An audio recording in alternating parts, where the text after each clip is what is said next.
What is going on, guys? Welcome to your fifth Photoshop tutorial, and in this lesson I'm going to teach you guys how to change the image's size. So we have this image right here of me feeding a deer. Just go ahead and open up any image, doesn't really matter. And this photo is pretty big right now. It's almost taking up my entire computer screen, and if I wanted to post this image on a website, or I don't know, maybe Google Plus or something, where it's generally better to have images that are a little bit smaller. What I want to do is I want to change the overall size of this image. So in order to change the size, we need to edit the image size properties. So in order to access that, go ahead and select image, image size. Now what this allows you to do is change the image's size. Now if you don't have all these options available, then what you need to do is you need to make sure that resample image checkbox is checked.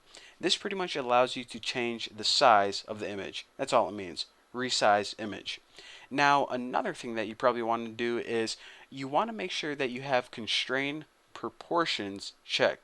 And this just helps you because whenever you decrease the size as I'm about to do, it keeps it proportional, because if you just changed the width or only changed the height, then your image would be distorted or skewed. So it's better to have this constrain proportions checkbox checked. Kind of a tongue twister there. So say we wanted the width to be 600 instead of over 1,000.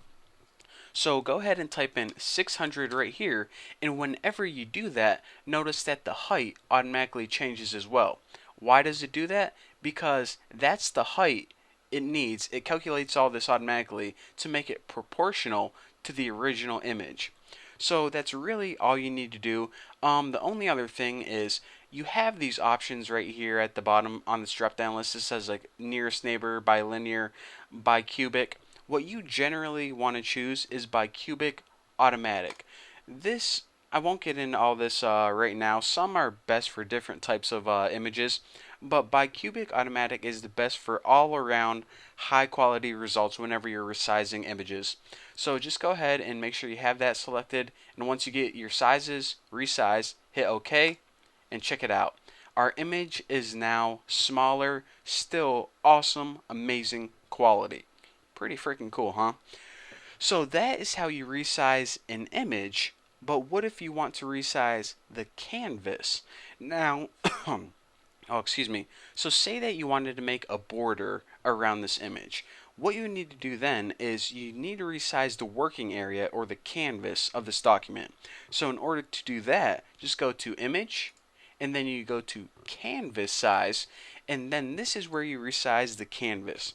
So enter a new canvas size, and of course, since we're working in pixels, let's go ahead and change this to pixels. And the original canvas is just the original size of the image, which is 600 by 454.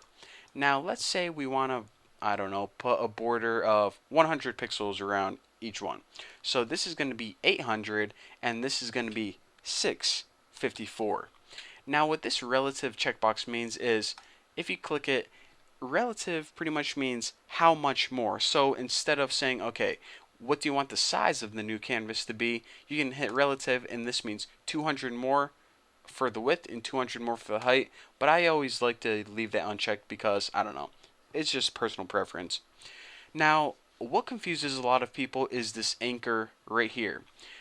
Generally, probably, I don't know, 90% of the time, you want to keep your anchor in the middle, right there. And the anchor is this circle little button icon, whatever you want to call it. But what anchor means is where do you want to anchor your original image? Because whenever you make a canvas, it makes pretty much a border around the image. So if we anchor this in the top middle, or it'll probably be better if I anchor in the top left, then what this means is it's going to draw the canvas on the right hand side, the bottom. It's pretty much going to draw the canvas on the right and the bottom.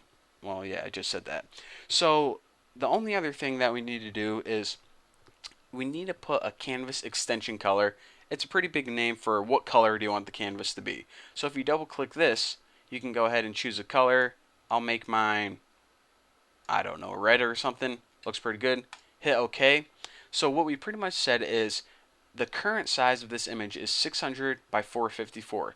We want to change the canvas size. We're not stretching or shrinking the image at all. What we're just doing is changing the canvas size to 800 by 654. So we have more space to work with, but the image isn't going to change. Now the canvas size, or excuse me, the canvas color is going to be red, and it's going to be, and the image is going to be anchored in the top left. Now remember this right here, because whenever I click OK, this gives you a better idea of what that anchor means. You can see that the anchor, or the original image, as they should have called it, is in the top left, and the canvas is now on the right hand side and on the bottom. So again, that's why I said that most of the time it's better to put your anchor in the middle, because that gives you a nice even canvas all around your picture.